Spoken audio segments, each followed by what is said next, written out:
Dozens of countries, hundreds of cities, millions of people.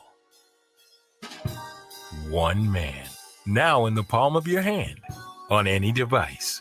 For over 60 years, the Honorable Minister Louis Farrakhan has dedicated his life to spreading the message of freedom, justice, and equality to people all over the world. Log in to NFA Studios and get unlimited access to a vast library of his life's work, plus never released lectures, interviews, and exclusive content. With new releases every week, NFA Studios is your one-stop destination for spiritual and mental upliftment. And now, introducing NFA original content, featuring shows such as Dinner with the Minister, How to Eat to Live cooking show, 40 Miles, the series. In this series, we're going to look at the history of the Nation of Islam, Food Nation, and much more. The wait is over. Welcome to the evolution. Welcome to NFA Studios.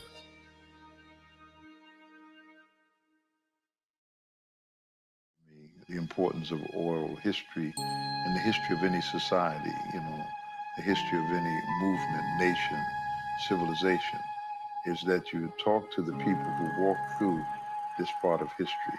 It gives the people a sense of the history. And the sense of history is to look at that history. Its meaning to you as an individual, but how does that history impact on what you're doing right now? In this series, we're going to look at the history of the Nation of Islam, this growing nation that has defied all odds, producing world leaders and icons. This history that's facts. I saw something that I had never seen before. Most of what I'm saying now, not too many people have heard it unless I told it to a person. No one really knows our roots like we do. 40 Miles represents the mission. It represents the love one must have to embark on this mission. It represents courage, faith, belief, and the willingness to struggle against opposition to walk the uphill road. This problem is to be solved by God, and the solution of the problem has been given to me. What is the truth about the Nation of Islam in North America? We'll unveil it all here. Welcome to 40 Miles.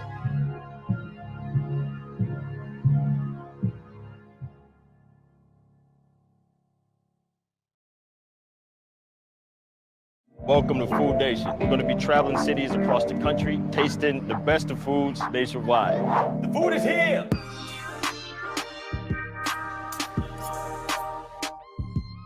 She put flowers in the chicken, son.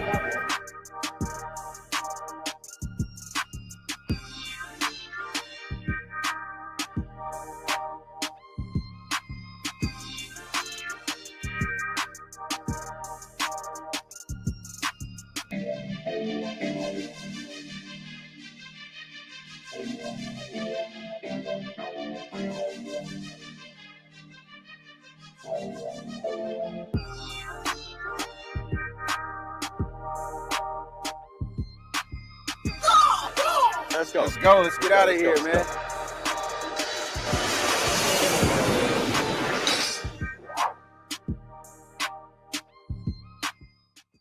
Greetings.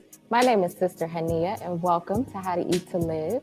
On this show, we will be gaining the fundamental knowledge of cooking with the Muslims, as taught to us by the Honorable Elijah Muhammad. Log on right now, www.finalcall.com. Get that book. We are going to incorporate the navy bean. We're going to do a navy bean smoothie, which is a protein smoothie made from fruit and also navy beans. We're going to do a navy bean hummus, kind of a snack, little appetizer dessert. And then we're going to do some navy bean soup, which is the staple in every Muslim household.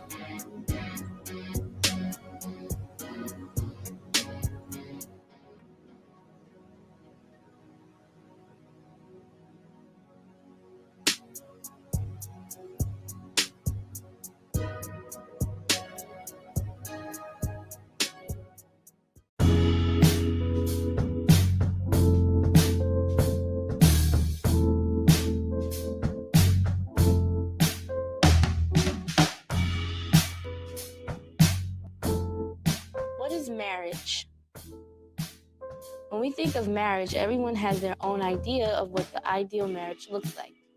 A man and a woman and their children. You see the woman and she's so in love, and the man can't take his eyes off of her. So we know what it's supposed to look like on the outside, but there's a lot that goes into having the ideal relationship. Are we strong enough to go through the struggles to find love on the other side? Why even go into something knowing that you'll face difficulties? Since the beginning, there's always been a man and a woman. So I guess you can say that since it's always been here, that love is as natural as breathing. So it's a struggle, but it's an uphill struggle. The ability to love through the darkness, love in black. Well, getting married, according to what we have learned from the teachings of the Honorable Elijah Muhammad, as well as the scriptures of Bible and Holy Quran, marriage, Prophet Muhammad said, is one half of faith. So if faith is the spiritual journey that one goes from being what is called worthless water or sperm into a process of evolving to becoming a reflection of God.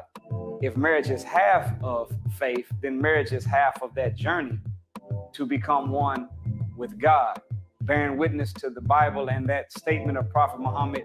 The male and the female were created two twin halves of a single essence.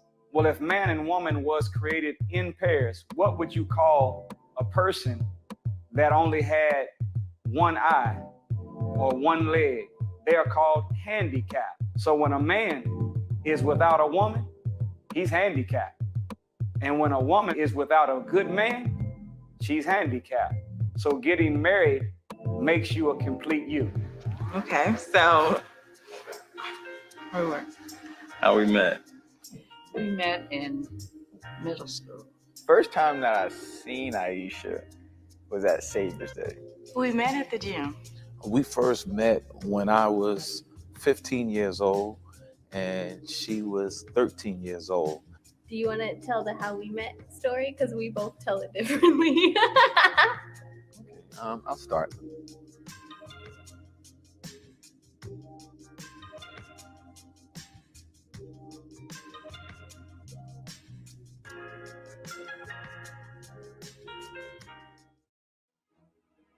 Through NFA, our own platform, the people will be able to meet the minister, see the minister, experience the minister. The teaching is there and it will resist now because it's the truth. It can't be bent. This is the platform. So may Allah bless NFA. May Allah bless all those who would work on behalf of the vision and let the vision continue to expand. Never fall again. Never fall again. America was not built on a firm foundation. The nation called America was doomed from its inception. How do you build a nation? Killing the native people. How do you build a nation? Bringing a whole people out of Africa to America to be made slaves. This is your foundation.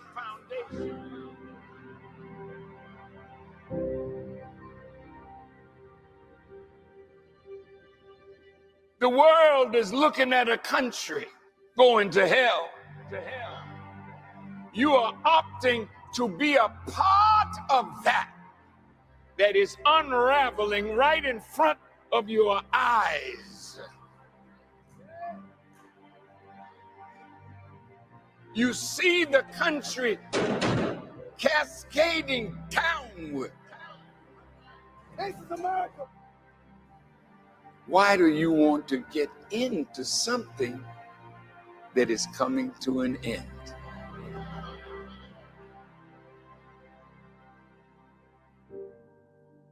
So we are living in the time of the unraveling of this great nation.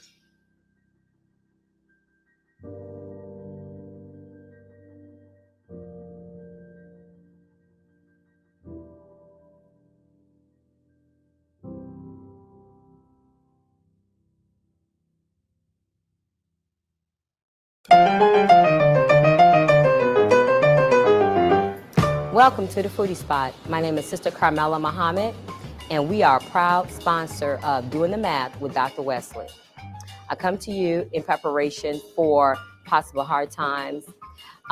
We've been told to store food in our home by the Honorable Mrs. Farrakhan, so you can also come to the Foodie Spot and get your navy bean soup, vegetable medley soup, and lentil bean soup, pressure cooked canned.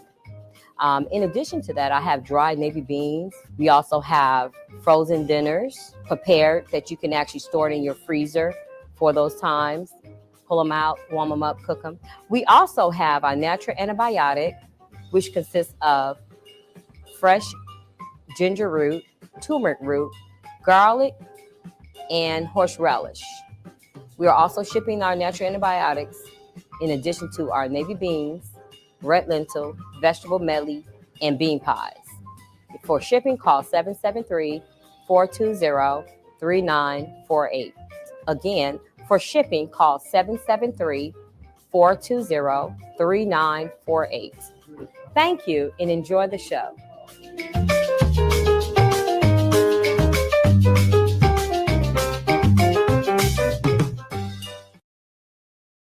Dozens of countries, hundreds of cities, millions of people. One man, now in the palm of your hand, on any device. For over 60 years, the Honorable Minister Louis Farrakhan has dedicated his life to spreading the message of freedom, justice, and equality to people all over the world. Log in to NFA Studios and get unlimited access to a vast library of his life's work, plus never released lectures, interviews, and exclusive content. With new releases every week, NFA Studios is your one-stop destination for spiritual and mental upliftment. And now, introducing NFA original content, featuring shows such as Dinner with the Minister, How to Eat to Live cooking show, 40 Miles, the series. In this series, we're going to look at the history of the Nation of Islam. Food Nation, and much more. The wait is over. Welcome to the evolution. Welcome to NFA Studio.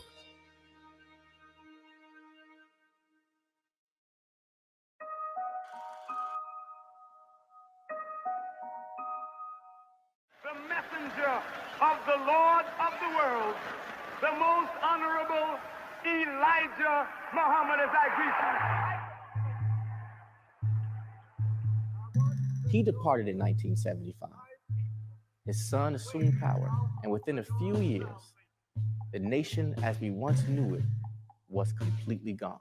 I watched it step by step, how Allah allowed things to unfold. This episode, we're going to take a look at what it took for the minister to rebuild the nation.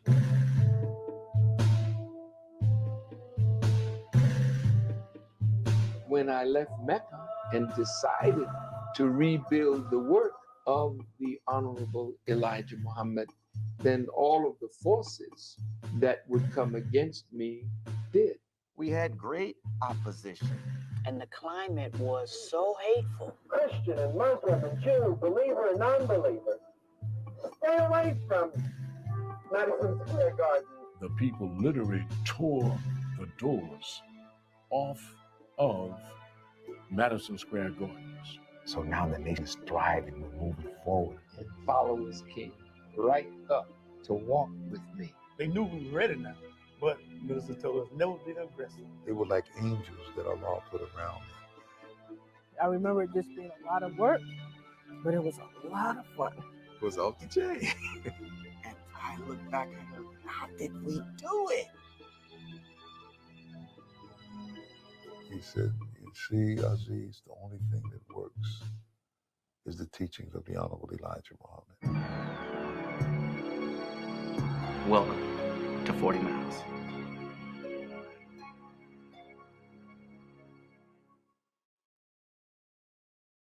Welcome to Food Nation. We're going to be traveling cities across the country, tasting the best of foods nationwide. The food is here!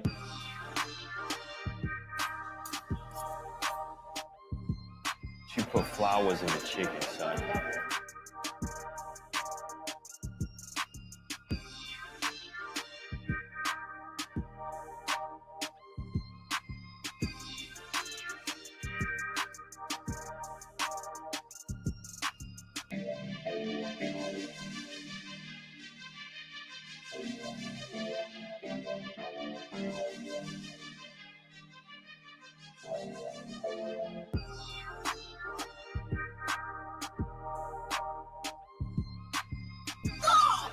Let's go. Let's go. Let's get out of here, man.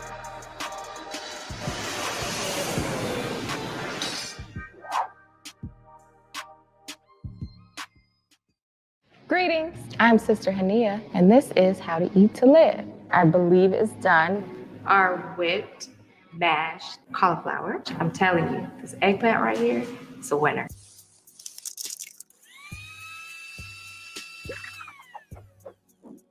Eggs are what helps the breadcrumbs stick to the eggplant. We don't want to use aluminum.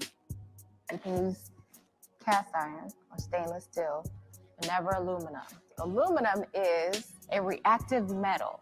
When you scratch the bottom of the pan, then that aluminum comes up and gets in your food, and that's poison. An eggplant, like I said, it's very high in fiber. It has magnesium, niacin. It was one of the good vegetables for us to eat.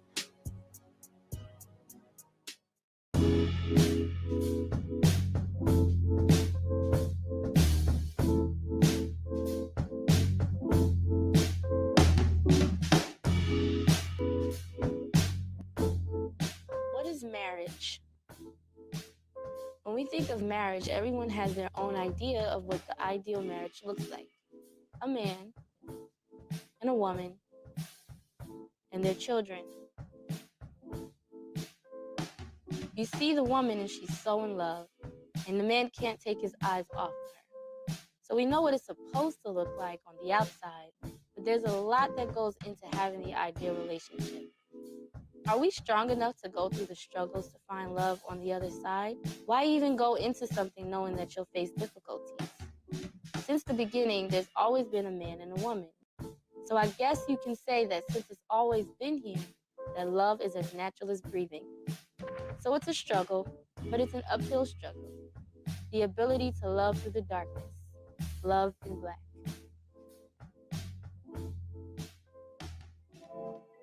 Getting married, according to what we have learned from the teachings of the Honorable Elijah Muhammad, as well as the scriptures of Bible and Holy Quran, marriage, Prophet Muhammad said, is one half of faith. So if faith is the spiritual journey that one goes from being what is called worthless water or sperm into a process of evolving to becoming a reflection of God. If marriage is half of faith, then marriage is half of that journey to become one with God, bearing witness to the Bible and that statement of Prophet Muhammad. The male and the female were created two twin halves of a single essence. Well, if man and woman was created in pairs, what would you call a person that only had one eye or one leg? They are called handicapped. So when a man is without a woman, he's handicapped. And when a woman is without a good man, she's handicapped. So getting married makes you a complete you. Okay, so How we met? we met in middle school.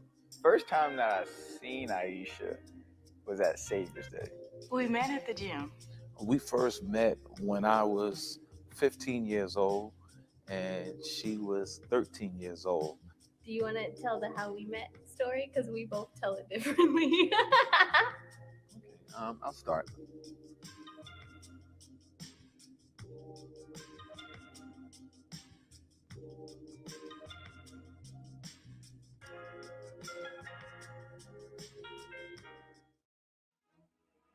through NFA, our own platform, the people will be able to meet the minister, see the minister, experience the minister.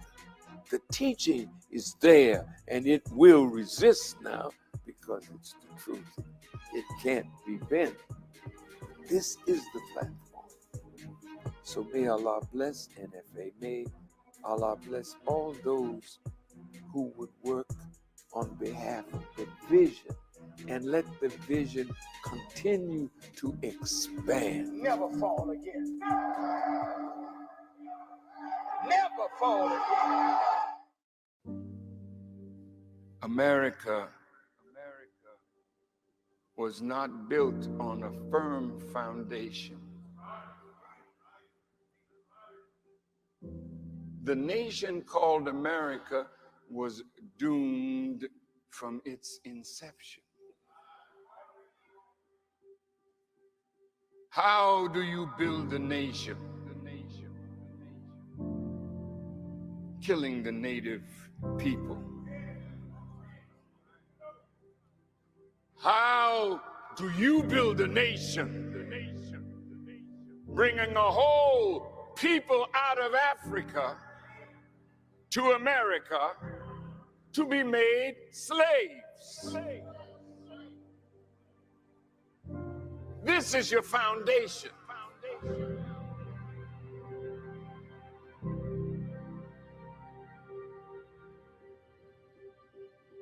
The world is looking at a country going to hell. You are opting to be a part of that is unraveling right in front of your eyes. You see the country cascading downward. This is America.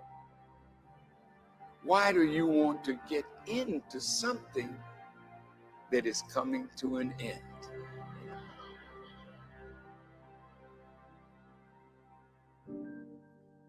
So we are living in the time of the unraveling of this great nation.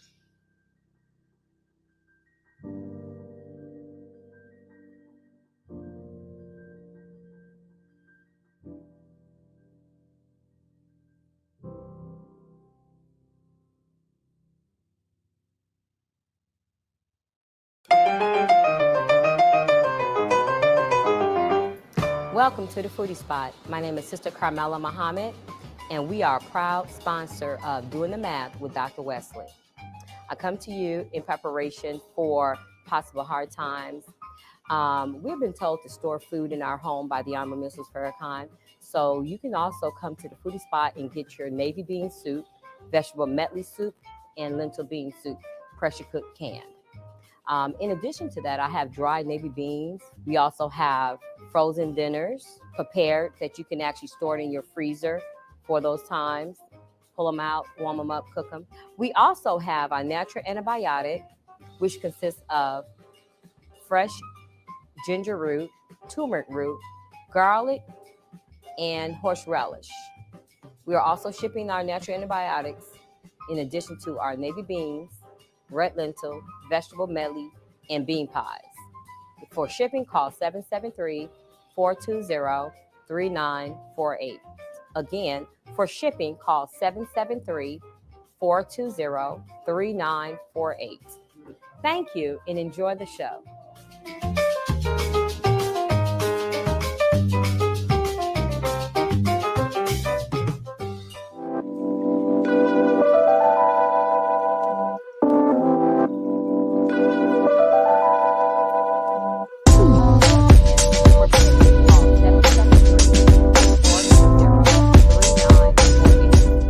Thank you and enjoy the show.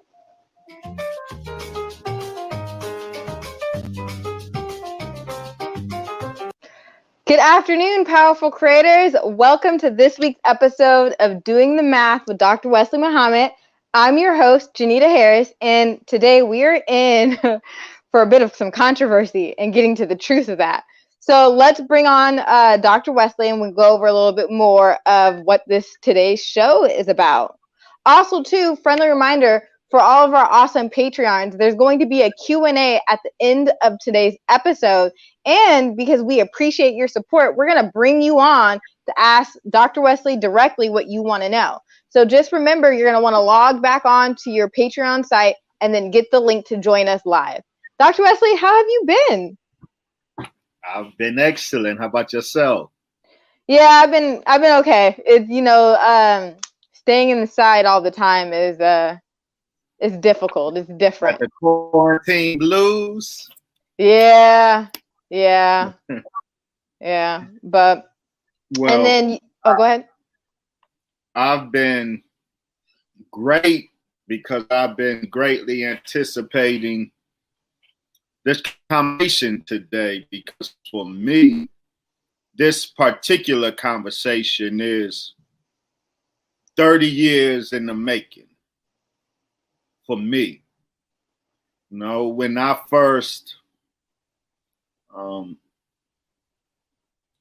countered Islam, I was good with what I was hearing, but there was two stumbling blocks to me accepting Islam. I did study and I could rationally comprehend and even defend everything I was hearing, but there was two stumbling blocks to my accepting Islam: the mothership and Yacub. Until I was able to reason with the mothership and Yacub, I could not accept Islam as my religion. By Allah's grace, He blessed me to be able to rationally empirically embrace the mothership, and He blessed me to be able to rationally and empirically embrace the most honorable Elijah Muhammad's teaching of Yacub and making of the double, which is the most mocked aspect of his teaching. So I've been excellent over these last few days in high anticipation of this great conversation today, Sister Janita. Well, speaking of rationally, the story of Yacub doesn't seem like it's rational. In fact, there are many people who have publicly criticized the story of the Yacub and the making of the white man. I think actually we can play some clips right now to kind of illustrate the point. So it's really interesting, as today we're going to talk about the rationality behind all of this.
You know there's no volume, right?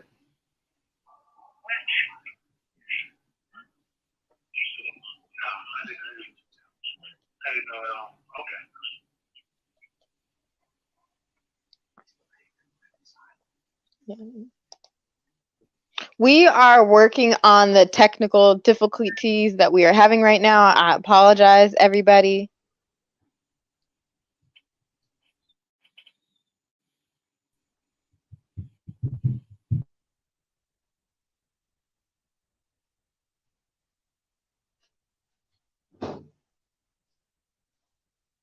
It's crazy how we're just having these difficulties right now, because a lot of the times when we have a show, it just runs so smooth. But something about this particular show today is just like obstacle after obstacle after obstacle. But we do appreciate you all bearing with us as they are quickly being resolved right now. And we will be able to get with the program.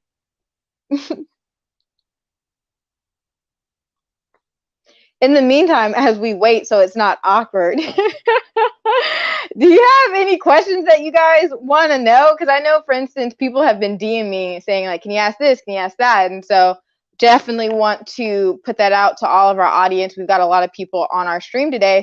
So if you guys want to start taking some of the questions that could be asked later on, because if you are similar to me, this is a new story for you.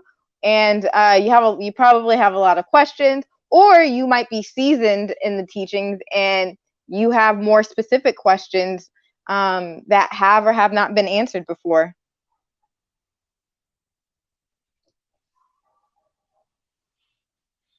So we wanted to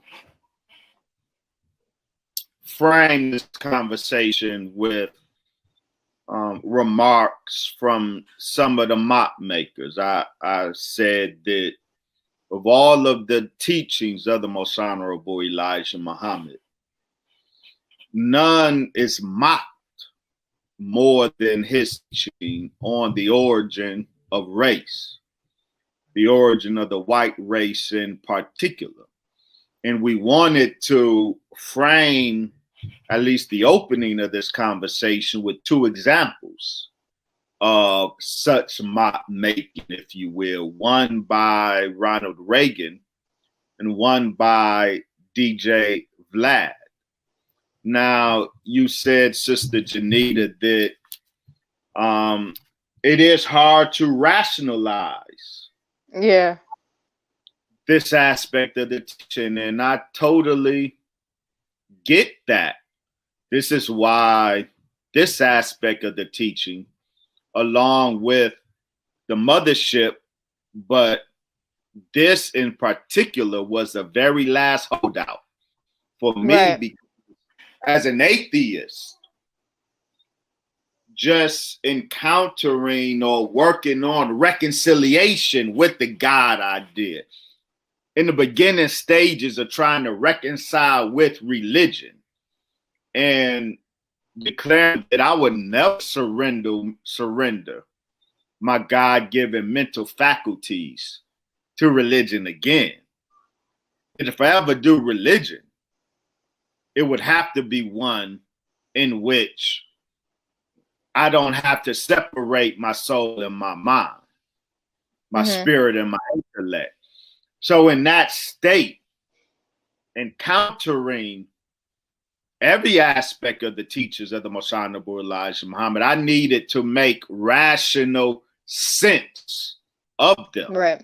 I needed to be intellectually and rationally satisfied with what I'm hearing in order to say I believe.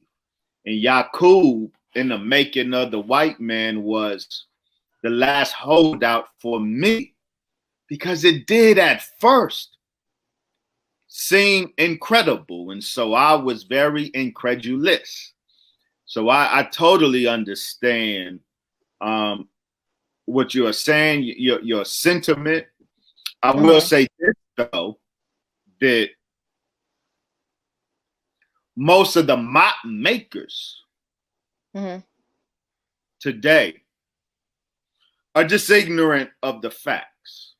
Right. After 30 years of academically studying the teachings of the Most Honorable Elijah Muhammad, after putting every aspect of this teaching under the microscope of critical scrutiny, hitting every aspect of this teaching with the fire of investigation, I can say that the teachings of the Most Honorable Elijah Muhammad, every bit of it, is not religious dogma.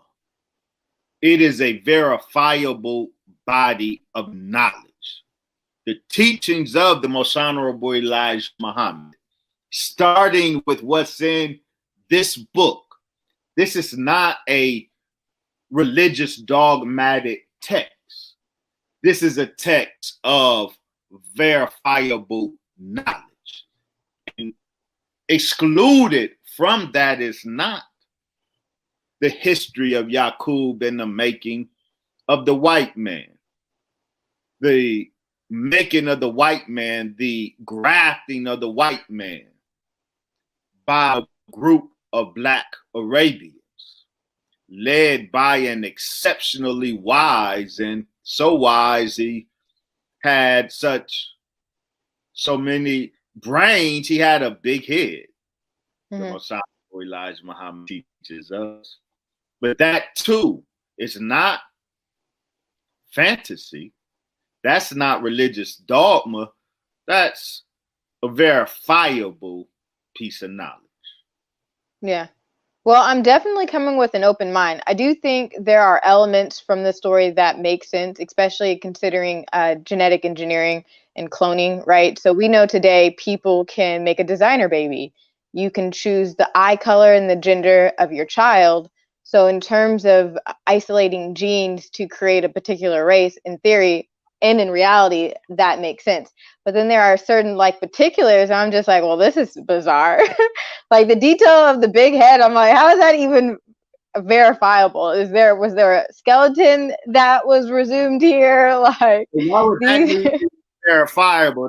That's cosmetic, right? Right. That whether his head was big or small, that doesn't change the history of the origin of the white race, right? We like to cite that, but only for cosmetic purposes. And of course, the Honorable Elijah Muhammad cited it, and he said that Yacub was called by his peers big-headed scientists. And the Honorable Elijah Muhammad gives us to understand, he mentioned why he was so called. The point was how wise this Black man was. That at 4 years old, he entered school. At 6 years old, he had an epiphany and came to knowledge of his mission in life. At 18 years old, he had completed every educational institution in Arabia at the time, during which he spent a lot of time in laboratories under microscopes, examining the genome of the Black man and woman. So he was a prodigy. That's the point of dropping out there big-headed scientists. That's totally irrelevant to the historicity of this narrative of the origin of race and the white people. So it's necessary to verify the story, find a skeleton with a gigantic head. You can go on Google right now and find Black men with ginormous heads. That's not the point.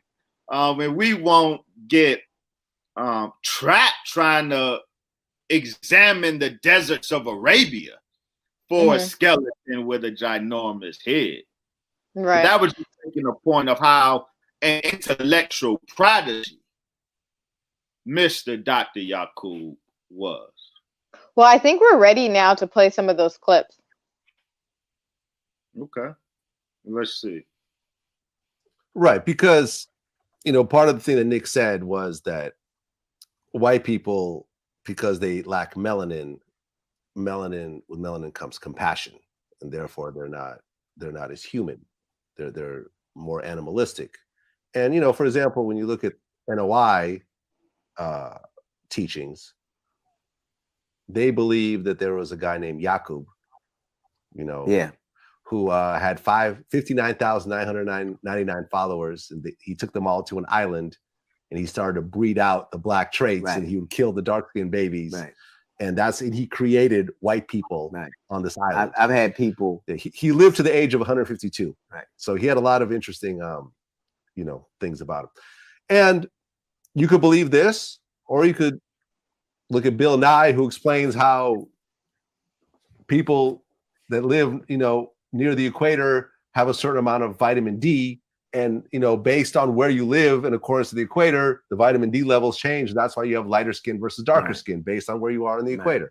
But, you know, but this is science. You know, of course, the Nation of Islam has their own theory on it. Which is fine. But here's the thing.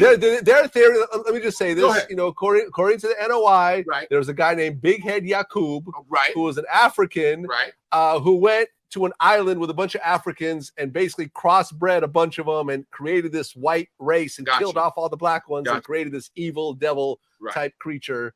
And he lived to 157 years old and so forth. Now, if you want to believe this, there's no one stopping you from believing No one's that. stopping That's you cool. from believing. And Louis Farrakhan subscribed to all these Quranic ideas about Yacub and the white devil. He believed in all that stuff. So when Nick Cannon references Louis Farrakhan, this is specifically what he's referencing. He's specifically referencing the Nation of Islam and this concept of Yacub. That's why he's saying white people are less. That's why he's saying we don't have souls. You know, we're demons. This is all the teachings of Louis Farrakhan, Malcolm X, and, you know, their predecessors. This is a crazy made-up theory about the history of the world developed in the 20th century and popularized in the 1960s. This hasn't been around for very long. This isn't like an ancient religion that these people believe. This is basically a brand new thing. This is just a cult that these people have been brainwashed to believe in. And so, like I said, I don't blame Nick Cannon for expressing these idiotic ideas. I mean, to some degree, we have to place some responsibility on him for being so naive as to believe it, but these are not his ideas. He's just repeating the insanity that he was taught. That's crazy. It's interesting because prior to watching, first I watched those and I was like, yeah, this sounds crazy. And then I read pages 103 to I think 134 of Message to the Black Man. And there was a part that just recently there's been an article on CNN circulating about how black babies are 3 times as more likely to die by having a white care provider than other babies of other races. And as we know, in America, black women, regardless of economic income or education, right? You've got Beyonce, Serena Williams, are likely to also die during childbirth, and black women are more likely to get cesareans.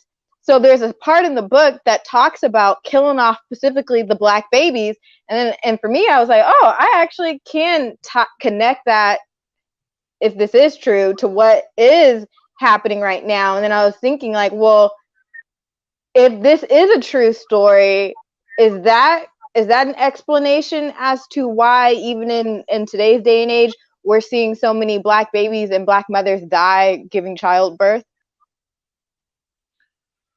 Yes, you raise or make a very important connection between the report that was just released of how black babies die when tended to by white doctors. The Honorable Elijah Muhammad teaches us that Yacub's chief laborers, those who were responsible for executing his plan, for furthering the process of the making of devil. His laborers were doctors, nurses, ministers, and cremators. Those hospital officials were the very ones, or hospital personnel were the very ones responsible for executing the plan to create the white race by killing the darker. And so we find that the hospital today still imbibes the spirit of Yacub's work. That's why the hospital, I have said in discussing the scientific assault on Black America, that the hospital, which was set up to experiment on poor people, primarily poor Black people, that it's a very dangerous place for the Black man and woman. I think it was Sister Dr. Washington who called or who described medical apartheid. Yeah. And when you recall the scientific death that the apartheid regime unleashed on Black people, if the medical establishment here in America, if the hospitals can be described as medical apartheid, that appropriately hints at the scientific death that Black patients are met with. And yes, this is a legacy of the work of Yacub. His laborers were doctors and nurses then, and his laborers are doctors and nurses today. So what are we really here to talk about, Dr. Wesley? Are we here to talk about demons and soulless people, biblical information? What exactly is to this conversation about? Great question. Quite simply, we want to know who to believe, God, or as Vlad suggests, instead of believing God, we should believe Bill Nye, science guy. Bill Nye, the science guy, is not my teacher. Bill Nye, the science guy, told Vlad that white people are the result of adapting, Black people adapting in cold Europe and losing their melanin because of, to avoid or avert the consequences of vitamin D deficiency. That's Bill Nye, the science guy. I don't believe in Bill Nye, the science guy, because I know he's wrong. God helped us or gave us to understand the origin of race. And why is it important to know the origin of white people? This is the most important conversation we've had all year.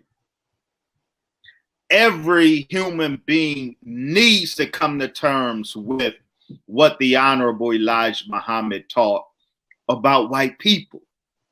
Black people, that is your continual, not mistake at this point, continual error. This is why, yet again, we are boycotting because of another example of police brutality. Another Black man shot in front of his children. We collect hashtags and we keep coming to this point And we will continue coming to this point because we keep making up fundamental errors, Sister Janita. And the error we keep making is thinking that what we're dealing with, when dealing with white people, when dealing with the government of the United States, when dealing with the police, we keep thinking we are dealing with fellow human beings that we can appeal to. We can appeal to their sense of compassion. We can appeal to their sense of reason when it comes to Black life mattering. The very cry Black life matters that we launch at white people, the effort to convince white people that Black life matters, that screams the problem, which is we keep thinking white people are humans like us, that they have a human sensibility that we can appeal to get justice in this country. And every time we appeal to their humanity, we are met with nothing but bestiality. And Black people can't make sense of it, but we keep doing the same dumb stuff.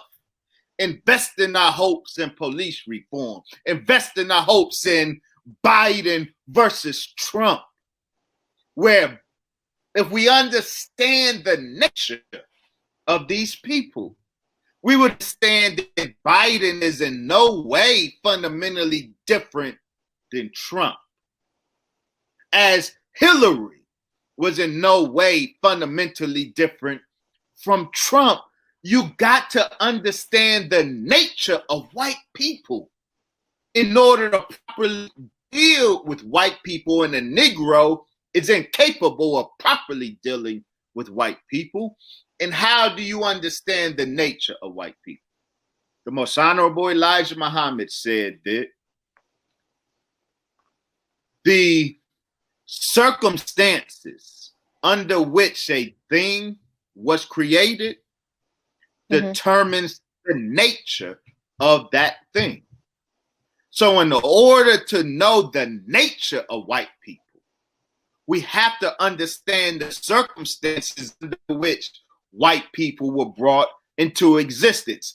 And then lesson until none of Black folks' problems in this country will ever be solved until we come to a realization of who we are and who white people are. Once we know that, then we will approach them differently. We will strategize getting justice in this country very differently once we have a proper knowledge of who they are. So this question is not just of religious importance. Black people, you need to know who and what the hell you dealing with when it comes to these people. As we go into November, as we are investing again more faith in Biden, Biden is as much of a devil as Trump. But in order to be able to perceive things properly, we have to understand what we're looking at. We have to understand what we're dealing with. That's why fleshing this out and coming to terms with Yacub and his maid devil is really a matter of life and death for Black people at this point. So I'm understanding this is a highly important discussion, and that since it's going to require a lot of understanding. With that being said, then I want to also recognize that there are a lot of people who are on our viewers. Hey, viewers, if you haven't already, please share this discussion and let people know we're going there today. For those of our viewers who are new and know nothing about this, I think it would make the most sense to lay out some foundational information of the story of Yacub and who he was. That way people are able to access this conversation on even grounds? Very, very important. Very important. The story of Yacub, and really the story of the white man, the story of race on this planet. The black man and woman don't constitute a race. So when you say the black race, that's inaccurate. A race is that which has a beginning and has an ending. Race has a starting point and has a finish line. The black man and woman is Alpha and Omega, the beginning and the ending. Race came on this planet 6,000 years ago. There are races on this planet. The brown, the yellow, the white. Those are races. Before their emergence 6,000 years ago, there was no race.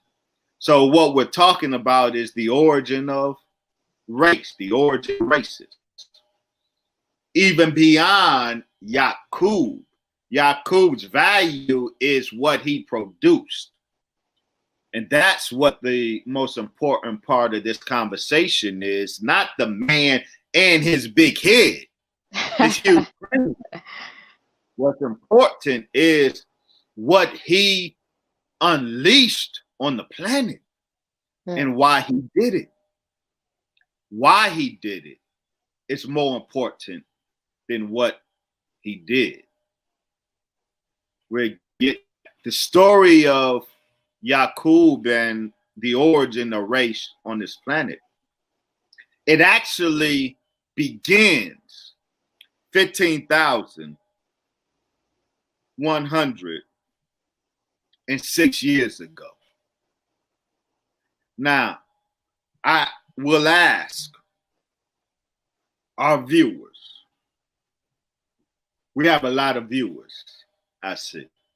We do. I am, and we are asking you to be patient with this discussion.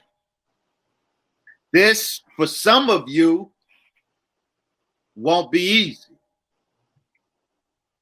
We're going to have to take our time with this discussion because, again, this is the most mocked aspect of the teachings of the most honorable Elijah Muhammad. And I personally have every intent on ending that tonight. I have every intention, Sister Janita, of ending tonight. So we're going to walk through. I am saying to us that what the Honorable Elijah Muhammad taught us about Yacub and the making of white people, that those of you who mocked it, the laugh is on you.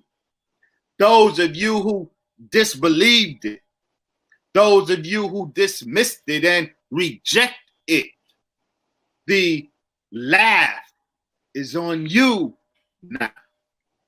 We can, and I intend today to demonstrate during the course of this conversation that what the Honorable Elijah Muhammad taught about the origin of race in this world is empirically sound, is scientifically demonstrable.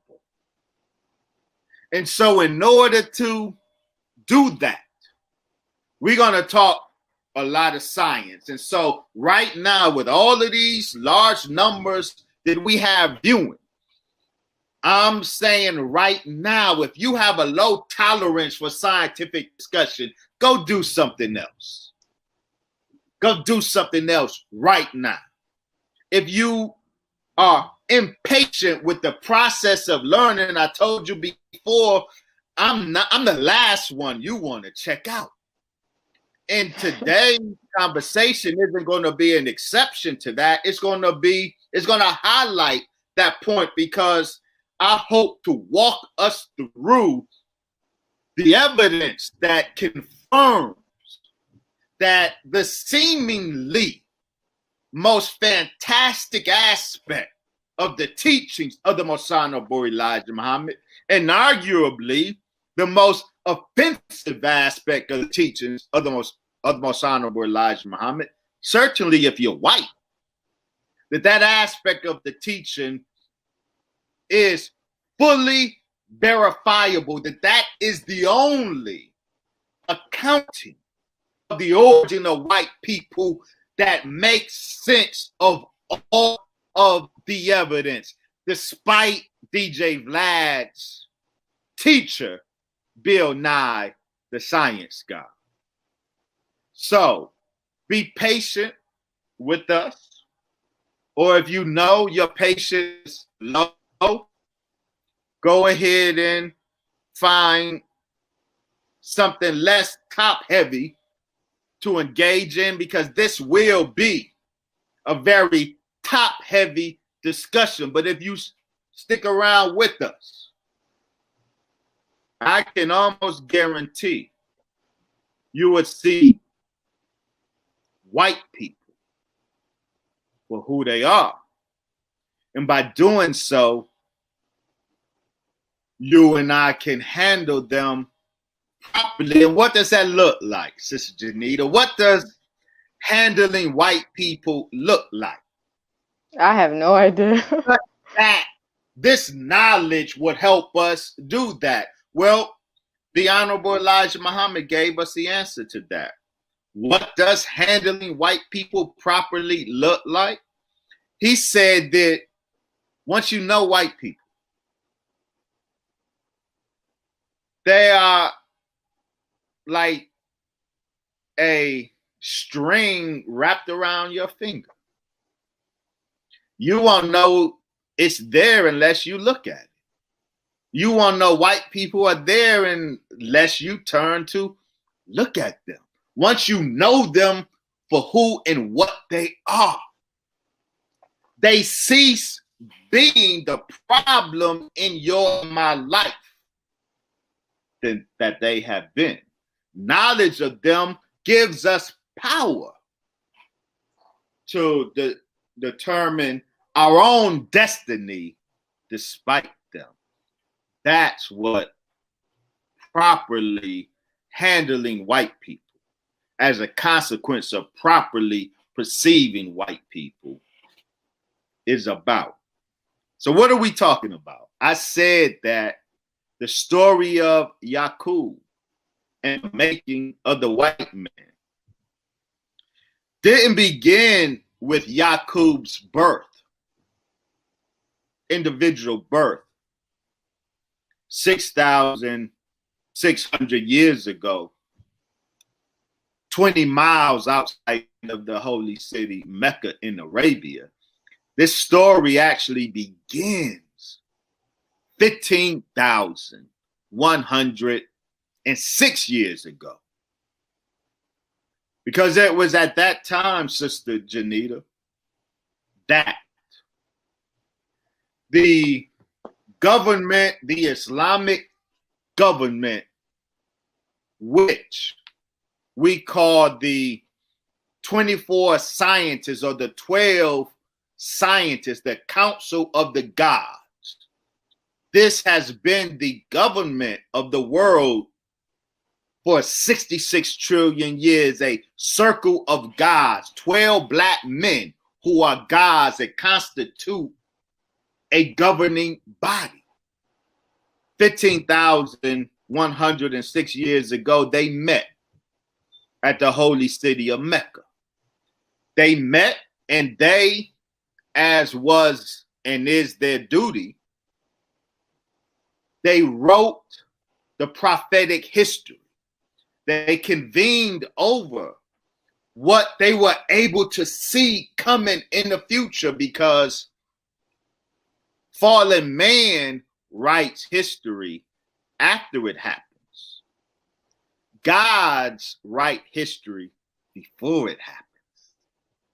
So 15,100 years ago, The gods convene to write history that will unfold on the earth in the future, based on what they were able to see coming.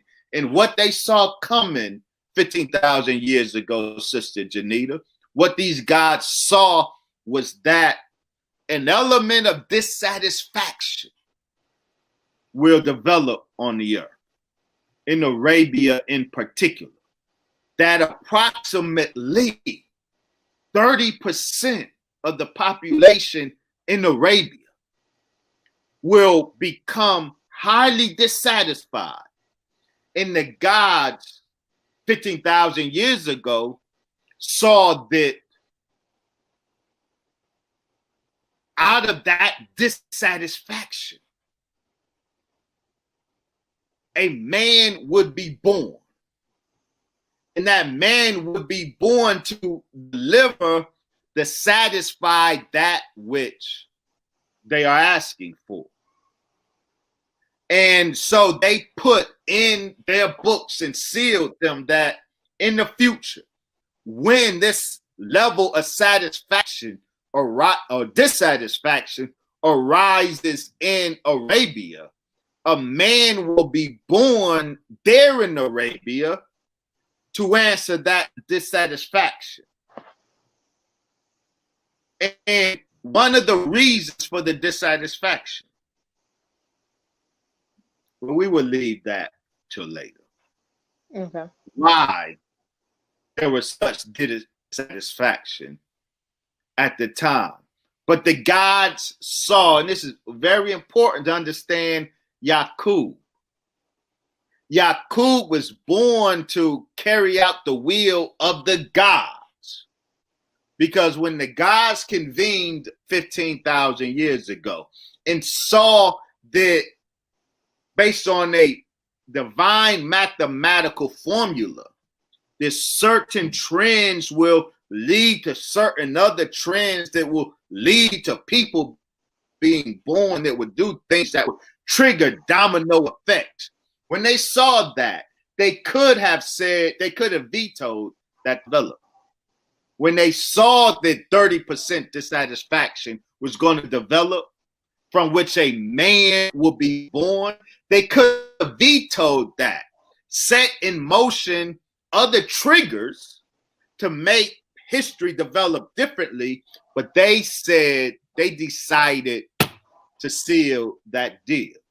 And once it was done, once the God said be, it was determined that when that man is born, he's born with a predetermined idea. That means when he comes out of his mother's womb, he doesn't know that he's a child of destiny. As he goes through his life, destiny pulls him in directions to do that which he was born to do. But the idea is not his. The idea was determined for him when he was born. So it should never be said that Yacub was an evil man. He was not. He was a God.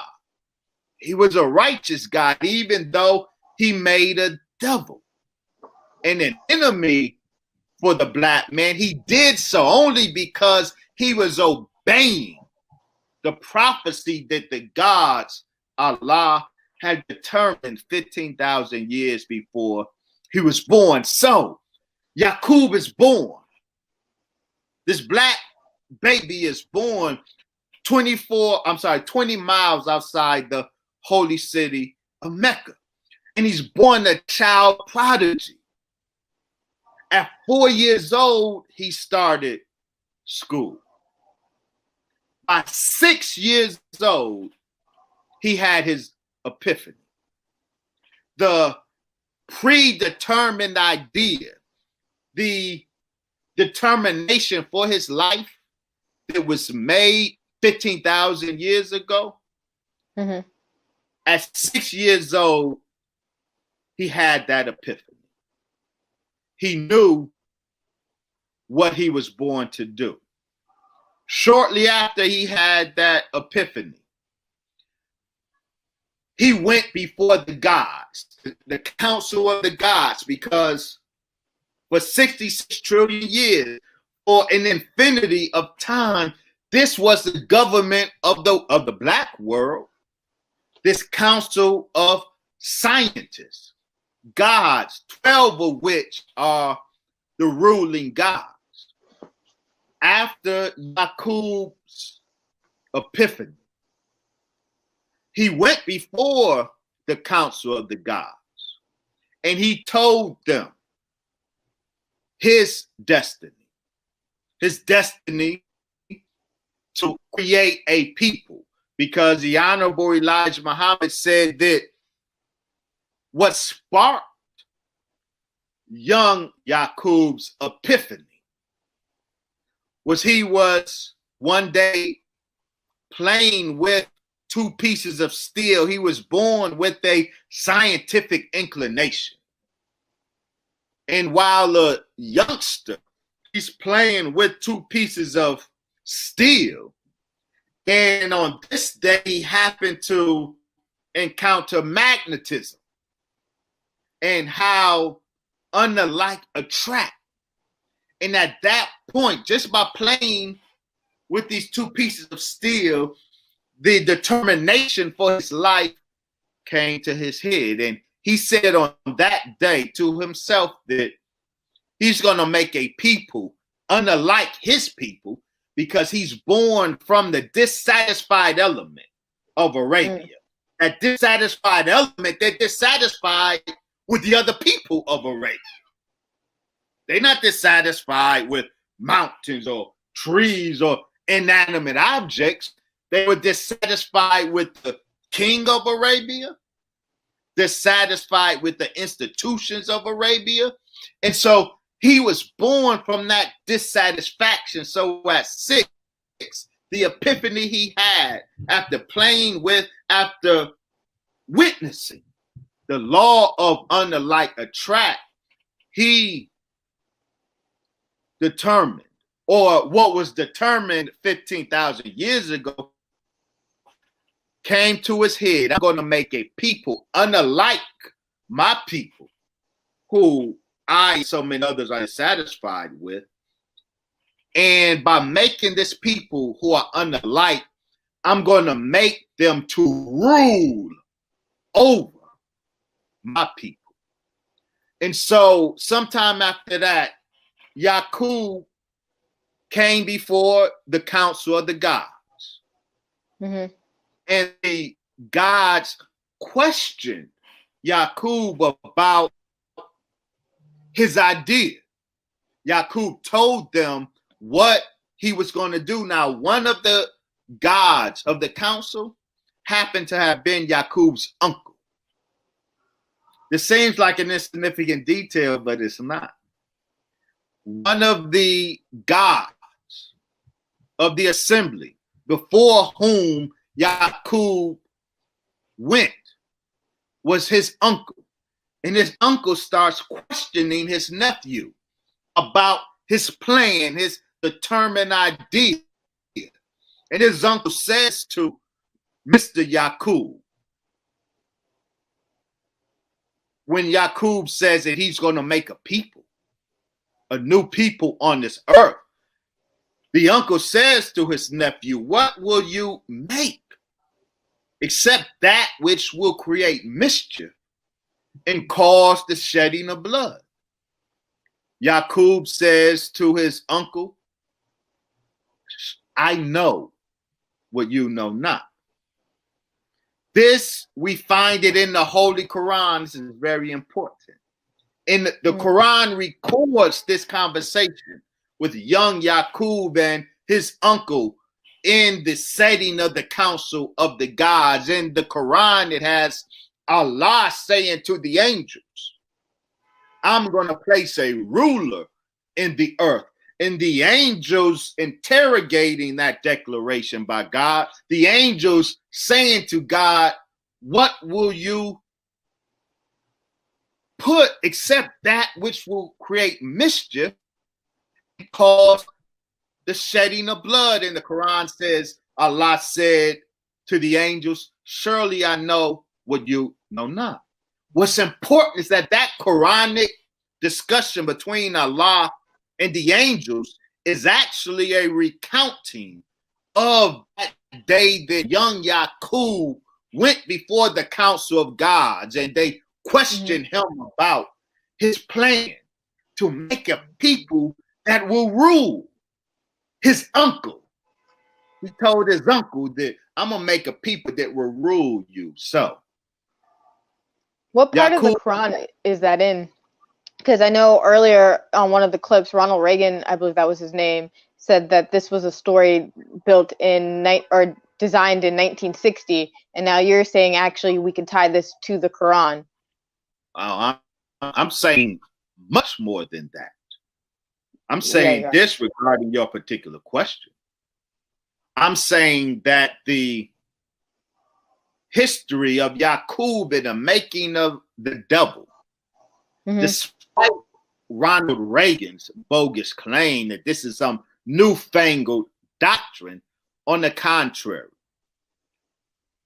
the history of Yacub and the making of the white man is found to various degrees of detail in the sacred traditions all across the earth. Yacub and the artificial creation of white people is found in the records of ancient Egypt. It's found in the records of ancient Sumer. It's found in the records of ancient Arabia. It's found in the records of ancient India. There is nothing new about the artificial and deliberate creation of white people by a group of scientific guys. There is nothing new about that. Right. So we would demonstrate that. And so it is in the Holy Quran, in the second surah, 30th verse, where that discussion between Allah and the angels take place. And we know that that's a Quranic recounting of the session between young Yacub and the council of the gods. So after Yacub leaves, he grows up, he matriculates through the educational system. He spends his time in laboratories. He's examining the DNA of his people in laboratories in Arabia. And then at 18, he had exhausted the educational system of Arabia, and he makes a transition in life. He goes from being a scientist to being an activist. So he leaves the lab and goes out in the street. He starts teaching among the dissatisfied element. He becomes a radical activist, a rebel, if you will. He's teaching among the dissatisfied elements in Arabia and attracting a following. And at some point, this dissatisfaction was going on a long time, long before Yacub was born, but it was ignored when Yacub was born, and he transitions from a scientist in a lab to a activist leader on the streets of Arabia. And he starts attracting elements from the dissatisfied, and his numbers grow. The king of Arabia and the authorities take note of it. Now they can no longer ignore the dissatisfaction because it found a leader. They arrest Yacub and many of his followers. But understand, Yacub wasn't born with that name, Yacub. We really don't know what his individual name was, what name he was born with, but Yacub was put in the prophecy when the gods met 15,000 years ago and saw that one will be born from among that dissatisfied population. They gave him a name, Yacub, because Yacub means supplanter. That really was a description of the work that this man will do, because this man will make a people that will supplant his people. So when this young prodigy came through his mother's womb, they did not bestow upon him the name Yacub. We really don't know what name he had, but his prophetic name was Yacub. So when he was in jail, the king, who has access to the prophetic history books, he went to this rebel leader's cell. Well, first, the authorities tell him, we have so-and-so in the cell. They gave his birth name. It's not recorded for us. We don't know what it is. But the king says that's not his name. Because based on his work, he knew who he was dealing with. So when the king went to the cell, this man is registered on another name. The king went to his cell. He said, I know you are Mr. Yacub. And he said, yes, that is I, the supplanter. Because the king, knowing that this was God's will, knowing that this man was not a rogue rabble rouser, as it was initially thought, a rebel leader, but was in fact born with to carry out the determination that the gods had made. Right. So the king had to negotiate with Mr. Yacub. And that negotiation resulted in Mr. Yacub and his followers being allowed to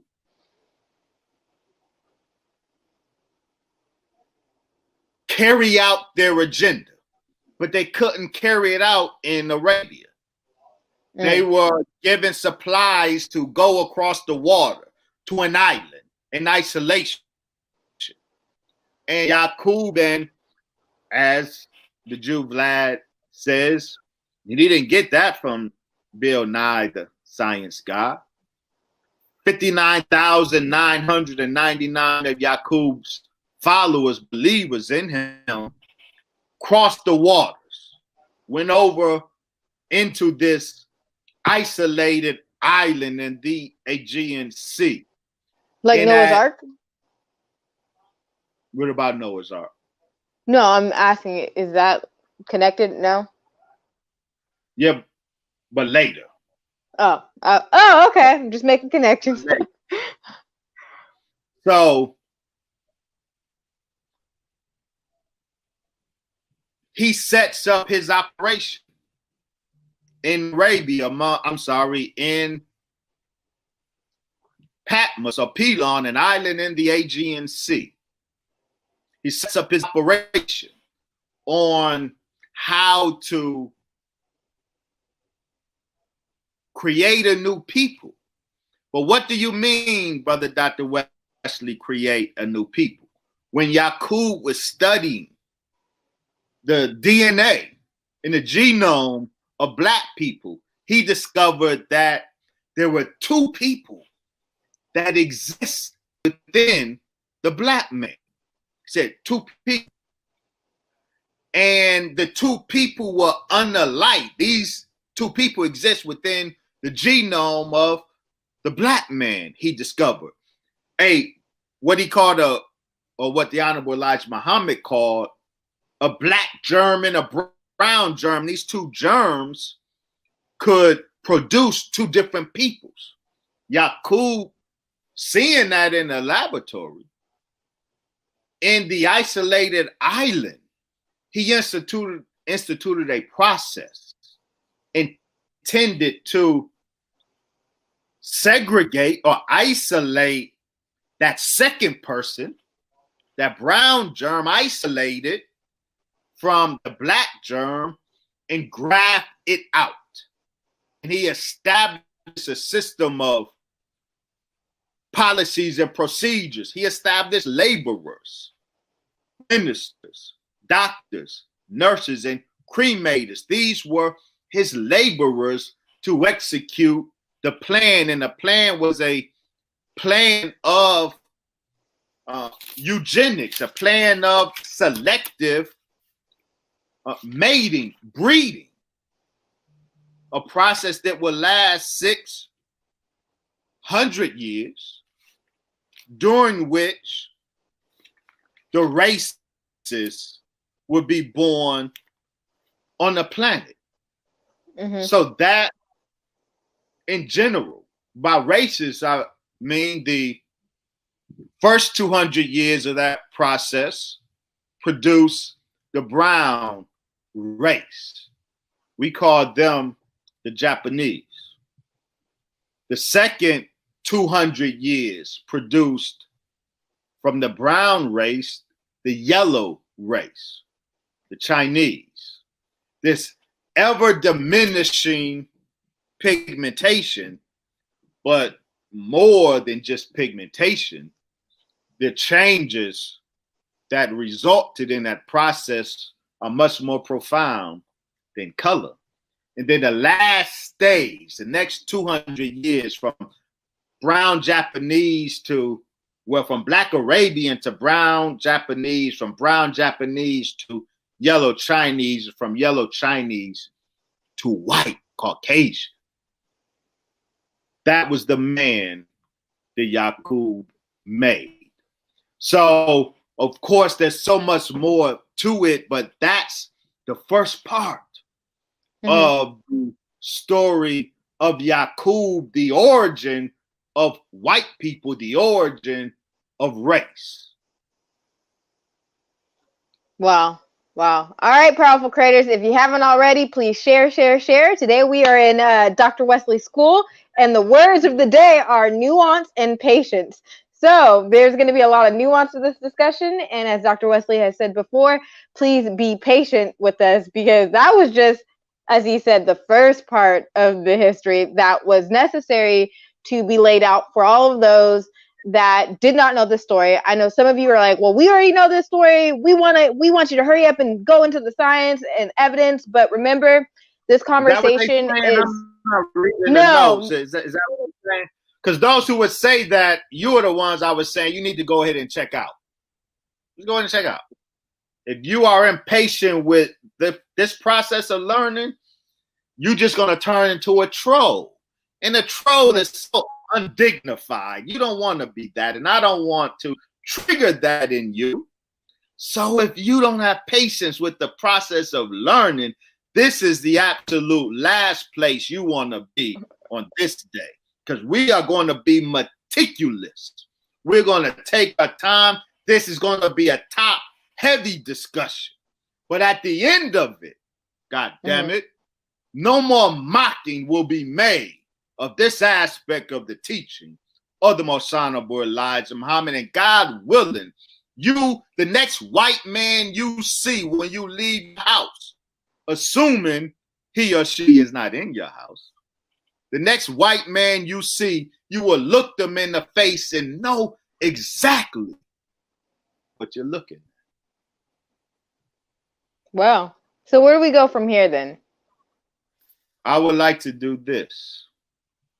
So that was the basis of the first part of the revelation from God to the Most Honorable Elijah Muhammad in terms of the origin of white people. I would like to, if I may,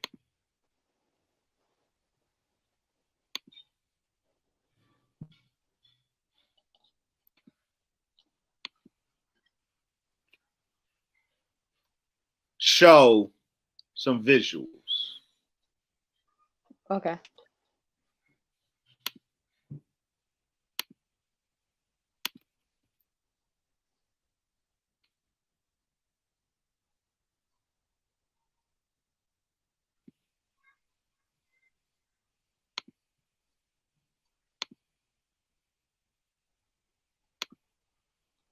Make sure we're sharing this conversation. This is a free education right now.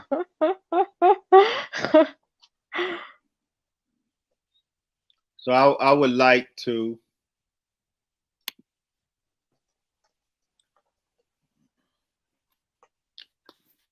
Brother Warren, can you minimize that a bit as I introduce this? Yeah, thank you. So,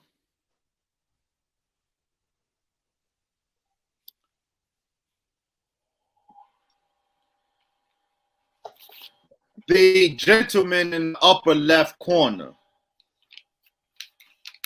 is Jean-Francois Champollion.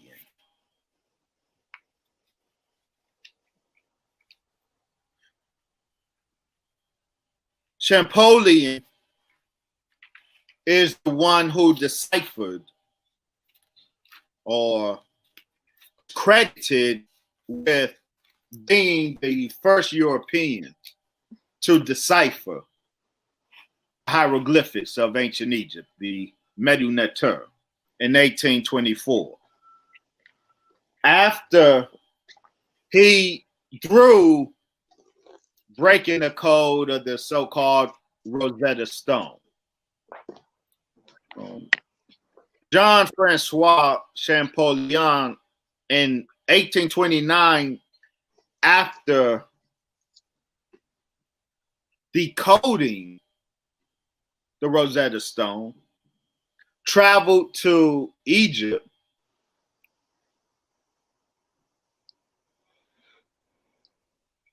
I didn't mean to do that. Traveled to Egypt and studied, equipped with the language now, studied the inscriptions on the walls, copied them, drew them, but then he wrote a letter from Egypt to his brother. His brother, Jacques Champollion, who would later go on to be an icon of Western Egyptology. Jean wrote a letter to his brother because Jean made what according to reports was a disconcerting revelation while in Egypt studying the inscriptions. I'm going to read portions of this letter written in 1829, and it's going to lay the base for walking through the demonstrating the correctness of the Most Honorable Elijah Muhammad. Jean said this in his letter to his brother from Egypt. He said, right in the valley of Bab-el-Muluk, or the Gate of the Kings, in the Valley of the Kings, the famous Valley of the Kings in ancient Egypt. Champollion says, right in the valley of Bab-el-Muluk, we admired, like all previous visitors, the astonishing freshness of the paintings and the fine sculptures on several tombs. I had a copy made of the peoples represented on the bas reliefs. At first, I had thought from the copies of these bas reliefs published in England, before he encountered them for himself, having traveled to Egypt with knowledge of the language, At first, I had thought from the copies of these bas reliefs published in England that these peoples of different races, led by the god Horus, holding his shepherd staff, were indeed nations subject to the rule of the pharaohs. A study of the legends informed me that this tableau has a more general meaning. It portrays the third hour of the day when the sun is beginning to turn on its burning rays, warming all the inhabited countries of our hemisphere. According to the legend itself, the Egyptians wished to represent the inhabitants of Egypt and those of foreign lands. Thus, we have before our eyes the image of the various races of man known to the Egyptians. So the Egyptians plastered on their walls their knowledge of the races of man. Champollion, when he went to Egypt, encountered the Egyptians' representation and knowledge of the races of man as they knew. So he goes on in his letter to his brother. And we learn at the same time that the great geographical or ethnographic divisions established during the early epic. He says in these representations are men led by the god Horus, the shepherd of the peoples, belonging to 4 distinct families. The human races as the Egyptians pictured them were divided into 4 distinct families. Champollion says, quote, the first, the one closest to the god, has dark red color, a well-proportioned body, a kind face, nose slightly alkaline, thin and narrow, long braided hair, and is dressed in white. The legends designate this species as Rutemne Rum, the race of men par excellence, i.e. the Egyptians. There can be no uncertainty. That's the first one to the left. Okay. He says, there can be no uncertainty about the racial identity of the man who comes next.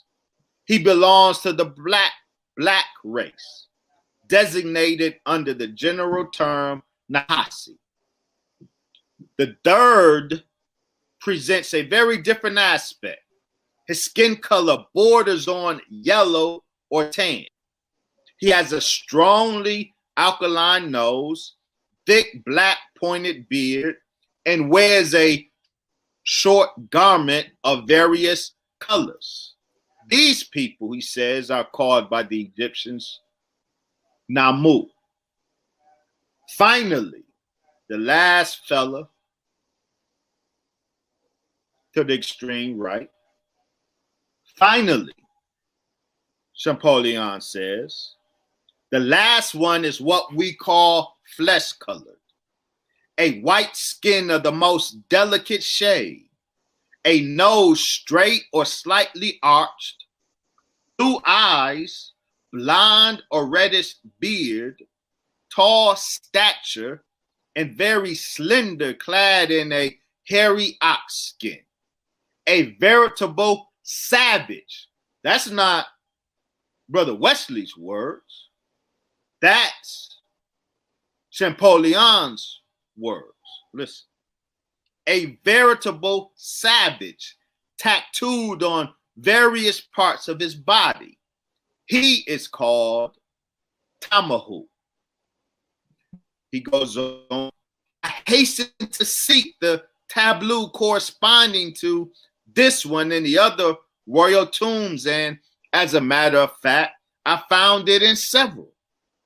The variations I observed fully convinced me that the Egyptians had tried to represent here the inhabitants of the four corners of the earth, according to the Egyptian system, namely, one, the inhabitants of Egypt, which by itself formed one part of the world; two, the inhabitants of Africa proper, blacks; three, Asians; and finally, and he says this, and finally, and I'm ashamed to say so, since our race is the last and the most savage in the series, Europeans, who in those remote epochs finally or frankly did not cut to find a figure in the world.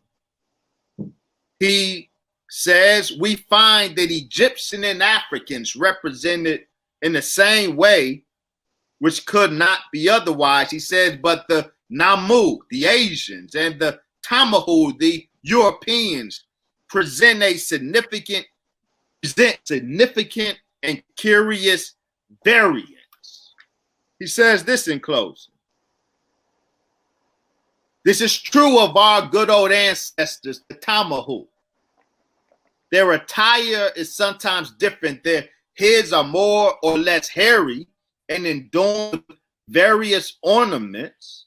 Their savage dress varies in form, but their white complexion, their eyes and beard all preserve the character of a race apart. Now I'm going to end that quote and do some elaboration. Okay. Here it is, the father of, or explication, I should say. One of the fathers of Western Egyptology. He sees the Egyptian representation of the races as they knew them. He sees them depicted on the wall, and this was a part of the Egyptian topographical and anthropological system. It acknowledged four races: Remet, or the Egyptians proper, and they always depicted themselves as brown, red, dark brown, red. And the Most Honorable Elijah Muhammad teaches us that the so-called red man, who is a black man with initially a red hue, not the pale Indians, but the original Native American was a black man. He's described as a red man because there was a red hue to him, but he's an original man. And the ancient Egyptian depiction, self-depiction of themselves as dark red, has symbolic significance and ethnographic significance. They are from a particular family of black people. The first of the four races that the Egyptians acknowledged. The second race, the Nehesu or Nehesi, the Nubians, the Africans. Each of these personified the race that was acknowledged. The Egyptian, the Remetic, personified that particular part of the black nation. The Nehesi or Nehesu, the so-called Negro or African, depicted, personified that division of the black nation. And then the Amu, the Asians, that Amu, according to the Egyptians, that third one, with their sallow or yellow skin, represented Asians and Middle Easterners. He personified that race of people. And then the fourth one, the Tamahu, the flesh colored, the white with blue eyes and blonde hair as depicted in some of these. He personified the white race, both northern whites and also white Libyans, west of the Nile. These white Libyans called Tamahu, for those who are familiar with this history, these white Tamahu are distinguished from the black Tehanu that preceded them.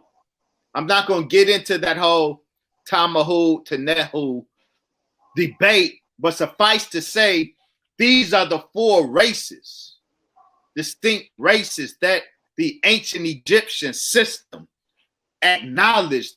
And when Chapolian encountered it, he was disturbed by the reality of his people. But what I want to emphasize right here is the name. It's white people, Sister Janita. This fourth race, from the black red to the black to the yellow to the white. The white, the fourth race, is called Tamahu. Now, below Jean-Francois Champollion, the white man under him, Gerald Macy. He writes and decodes the language Tamahu. According to Gerald Macy, he writes in Egyptian, Tamahu means people and created. Who is white, light ivory.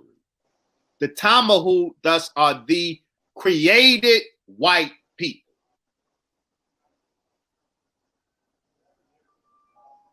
Despite the controversy surrounding Gerald Macy and despite some of the arguments against the various meanings and nuances of meanings for pronunciation for this word Tamahu,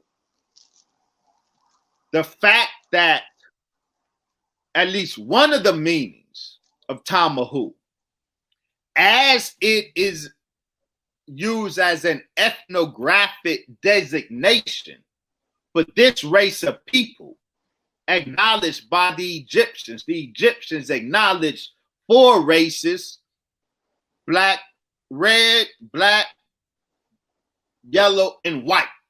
And the white were given a designation Tamahu, one meaning of which is created white people. We have here an early acknowledgement from the ancient Egyptians of what we're dealing with white people. They aren't a natural evolution in the ancient Egyptian cosmoanthropology. White people represented by the white Libyans to their west and by the whites to their north. These people didn't represent a natural human evolution, but they were Tamahu, created white people. They were created according to the ancient Egyptians. This is long before the Honorable Elijah Muhammad. Who created white people? How were white people created? Yeah. No, that's not what I intended to do. Did you have any questions on that before we? Well, you actually asked the question that I was going to ask, how are white people created? But also, if I'm following correctly, it sounds like from this story, everyone else besides the black man and woman were grafted into existence then. That is correct. Now, with the exception of the so-called Red Indian, the so-called Red Indian is not a grafted people. They are an original people. They did not come as a They weren't born on the island of Pelon or Patmos, as was the Japanese, the Chinese, and the Caucasian. The so-called red man, their root are blacks from ancient India, who violated the laws of Islam in ancient India 16,000 years ago and were kicked out, and they made a journey all 16,000 years ago, and they ended up here in the Americas. And the oldest evidence of Native American peoples, they were very black people. So the white Indian, if you will, is a result of race mixing with the white invaders. But the so-called Indian, a Native American people, they aren't a part of the grafting. They are original people. Brother Warren, I want to be able to see. So can you minimize my screen a tad bit?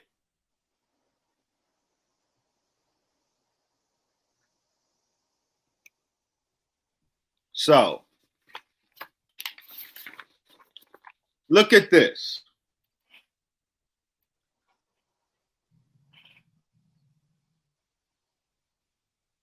White people created.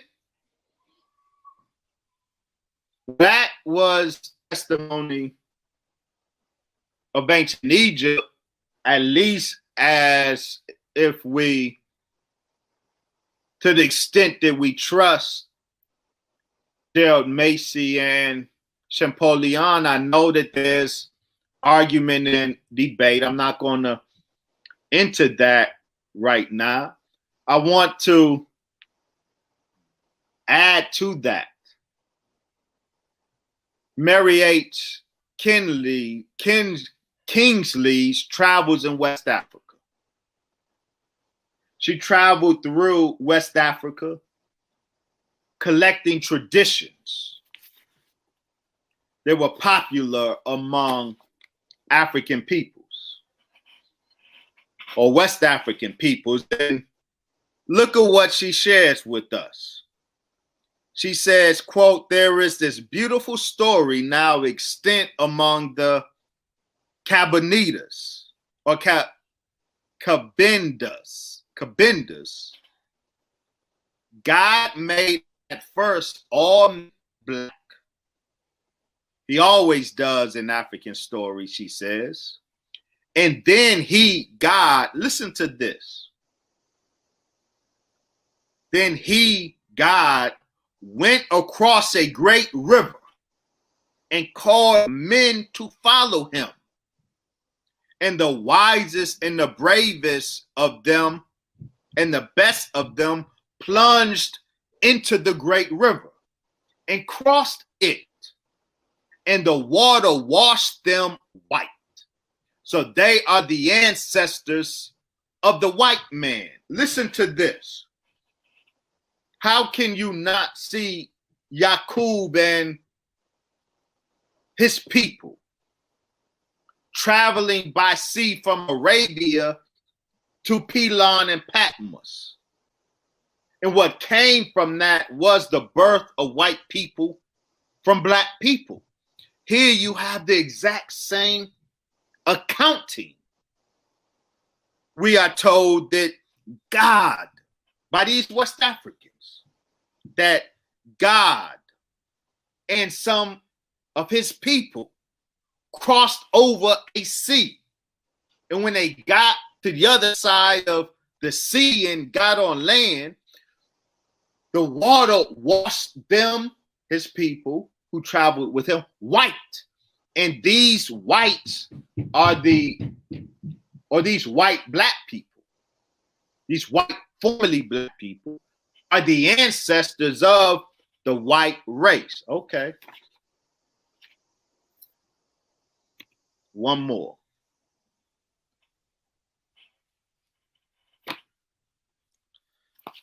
From Dr. John Davey.